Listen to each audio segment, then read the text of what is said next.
है घर में? क्या कोई मेरी मदद करेगा? मुझे थोड़ी सी जगह दे दीजिए।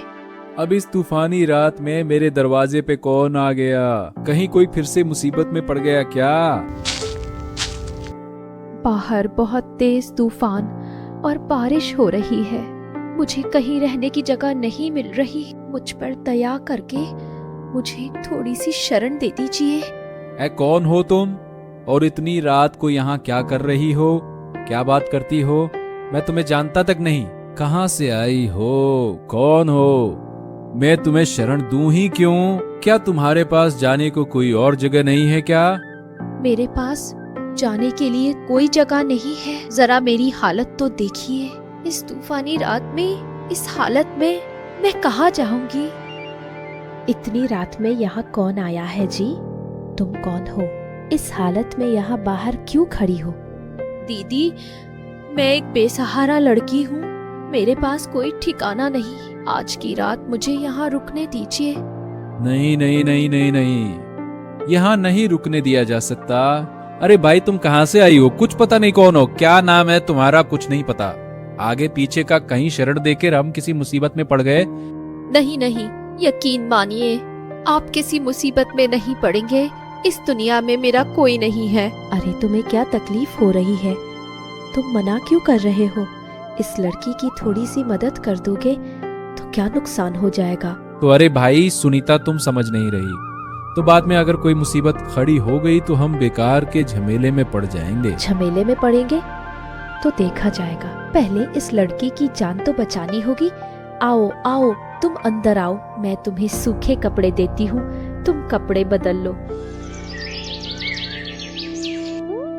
हाँ सुनीता, बताओ भाई, बाजार से क्या लेकर आना है? आज हमारे घर मेहमान आए हैं, तो थोड़ा कुछ पकवान बन जाए तो अच्छा होगा। बाजार तो जाना ही पड़ेगा, लेकिन घर में चावल, दाल, तेल कुछ भी नहीं है। सब कुछ ही तो लाना पड़ेगा। अरे ऐसा क्या? फिर तो देखो भाई, मैं अच्छा खासा कुछ नहीं ला पाऊंगा। क्या है कि दाल, चावल और तेल में ही सारे पैसे खत्म हो जाएंगे। आप मेरे बारे में मत सोचिए। मैं कोई मेहमान नहीं हूँ, मैं तो बस एक आश्रित हूँ। आप जो भी देंगे मैं उसी से खुश रहूंगी। खुद को आश्रित क्यों कह रही हो? तुम तो हमारे घर की मेहमान हो।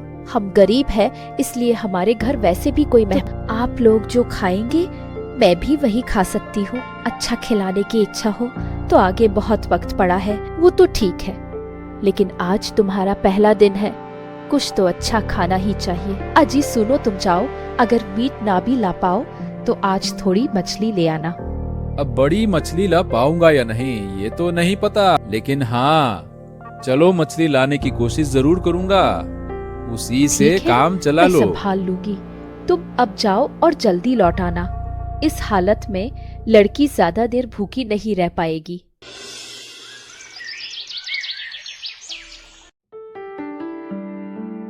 अरे बाप रे बाप, आज पानी लेने में इतनी देर कैसे हो गई?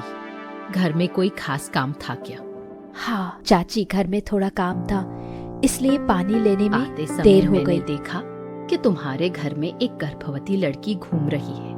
वो लड़की तुम्हारी कोई लगती है क्या? दूर की रिश्तेदार है? हमारी रिश्तेदार नहीं है। कल रात तूफान बारिश में उसने हमारे घर में आसरा लिया है। अरे सत्यानाश, ये क्या किया तूने? बिना जाने पहचाने एक लड़की को घर में रख लिया। अगर वो सब कुछ चोरी करके भाग गई? वो चोरी करके क्यों भागेगी? लड़की बहुत अच्छी है और ऊपर से गर्भवती है। इस हालत में इंसान चोरी चकारी करने में सहज महसूस नहीं करता। तुम्हारी बात गलत तो नहीं है, लेकिन मैं कुछ और सोच रही हूँ। यह जो तुमने आसरा दिया है, लड़की जवान है और घर में तुम्हारा पति भी है। पति है तो क्या हुआ? सब कुछ क्या मुंह से ही बोलना पड़ेगा? थोड़ा खुद नहीं समझ सकती? वैसे भी जमाना अच्छा नहीं है। बाद में देखना, जो आश्रित बनकर आई है कहीं सौतन बनकर ना निकले। ऐसा नहीं होगा, मुझे उम्मीद है, क्योंकि लड़की बहुत सीधी और सच्चे चरित्र की है। चरित्र अच्छा होता तो गर्भवती हालत में पति और ससुराल छोड़कर ऐसे सड़कों पर क्यों भटकते? पता नहीं कहाँ क्या गुल खिला कर आई। वो देखो पहले। किसी के बारे में बिना जाने अंदाजा लगाकर कुछ नहीं कहना चाहिए। सब कुछ अच्छा ही हो। बस यही उम्मीद है। अरे रमेश बेटा, मैं तो तुम्हें ही ढूंढ रही थी। तुम्हारे साथ बात करने के लिए ही तुम्हारे घर की तरफ आने की सोच रही थी। क्यों चाची, कोई खास बात हुई है क्या? खास बात तो जरूर है। सुना है तुम किसी लड़की को लाकर अपने घर में बिठाए हुए हो। मैं भला क्यों लाने लगा चाची? क्या बात करती हो? वो लड़की कल रात हमारे घर आसरा मांगने आई थी। मेरी पत्नी ने उसे आसरा दे दिया। मैंने तो मना भी किया था। ये सब बनी बनाई कहानियाँ और कितने लोगों को समझाओगे?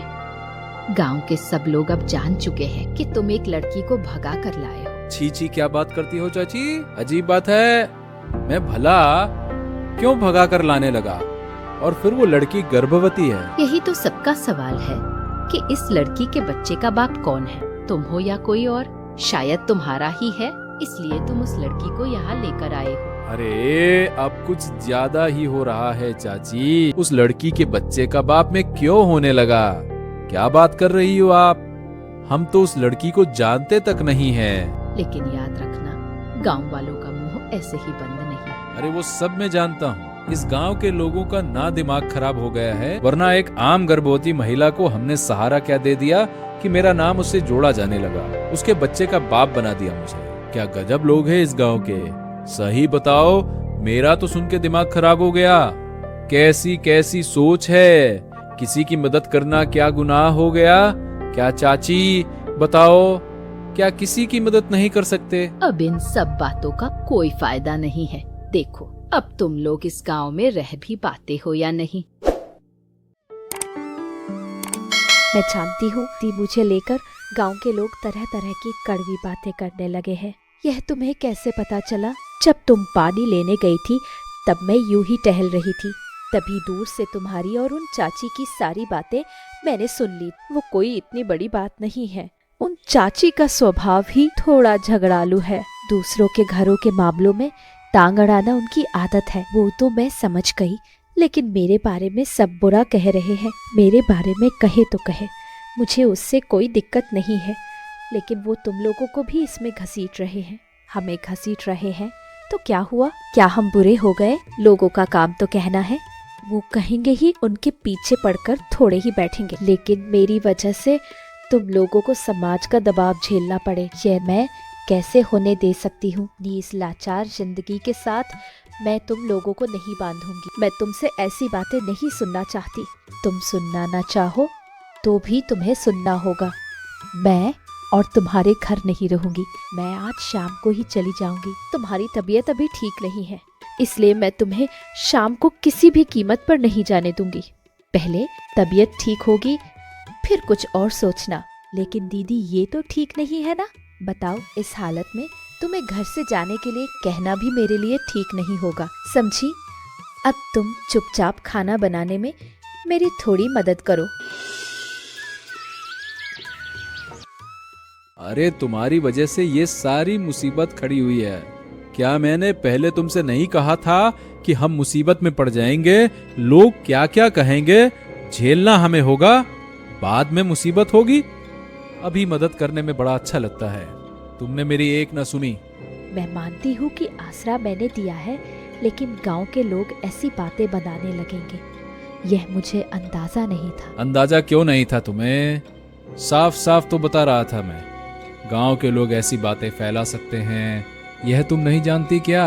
मैं बाजार तक नहीं जा पा रहा हूँ। जैसे ही घर से बाहर कदम रखता हूँ, लोग खीखी खीखी खीखी करके हंसने लगते हैं। ये देखो, ताने मारने लगते हैं। तुम्हें क्या कहूँ, मैं खुद बाहर काम करने नहीं जा पा रही हूँ। अब क्या करूँ, मुझे कुछ समझ नहीं आ रहा। अरे उस लड़की ने तो कहा था कि सिर्फ एक रात की बात है, एक रात बाद चली जाएगी। वो अब तक यहाँ क्यों है? क्यों? जरूर तुमने ही उसे रुकने के लिए कहा होगा। रुकने के लिए ना कहती तो क्या करती? लड़की की तबीयत खराब थी, इसलिए मैंने उसे रुकने को कहा। वाह, अब भुगतो नतीजा। तुम्हारी वजह से इस गांव में हमारा रहना कठिन। सही बता रहा हूँ, दिमाग खराब हो गया मेरा। जो होना था सो हो गया। अब तुम कुछ करो, इस झमेले से कैसे छुटकारा पाया जाए, इसका कोई रास्ता निकालो। तो मैं कुछ नहीं जानता। तुम जाओ और उस लड़की को कहो यहाँ से चली जाए। जाओ कहो उसको। मैं अकेले क्यों कहूँ? तुम्हें भी मेरे साथ चलना होगा। हम दोनों मिलकर कहेंगे तो वो जरूर चली जाएगी। हाँ, तो यही करेंगे, बिल्कुल यही करेंगे। अरे भला उसकी वजह से हम क्यों मुसीबत में झेलें? हैं? कल को हमें गांव छोड़ना तो पड़ चलो। जाएगा, तो फिर क्या? तो चलो अभी चलकर कहते हैं। क्या हुआ दीदी? इतनी रात को आप लोग यहाँ कुछ कहना है क्या? बहुत देर तक रख लिया, अब तुम्हारे जाने का समय हो गया है। तुम चली जाओ। मैं तो खुद ही चली जाना चाहती थी दीदी। मैंने कहा था ना कि शाम को चली जाऊंगी, पर तुमने ही तो जाने नहीं दिया। वो पहले की बात है। अब तुम चली जाओ। तुम्हारी वजह से हम मुसीबत में पड़ रहे हैं। ठीक है, जब आप लोग कह रहे हैं तो मैं कल सुबह सूरज निकलने से पहले ही चली जाऊंगी। नहीं, तुम अभी इसी वक्त जाओगी। कल कल करके तुम बहुत देर से हमारे घर में टिकी हुई हो, लेकिन बाहर इतनी तेज तूफान और बारिश है। इस तूफान में मैं भला कैसे जाऊंगी? ये देखना हमारा काम नहीं है। हमारे घर में तुम अब एक पल भी नहीं रह सकती। बस मैं इतना जानती हूँ, अगर इस तूफानी रात में मुझे ऐसे ही भगाना था तो उस दिन आसरा ही क्यों दिया था? बात तो वही हुई ना। बीच में बस मेरा अपमान हो गया। तुम जैसी लड़कियों का भी कोई मान अपमान होता है क्या? तुम लोग सड़कों पर रहती हो, और जो सड़कों पर रहते हैं उन्हें मान अपमान की समझ नहीं होनी चाहिए। निकल जाओ यहाँ से।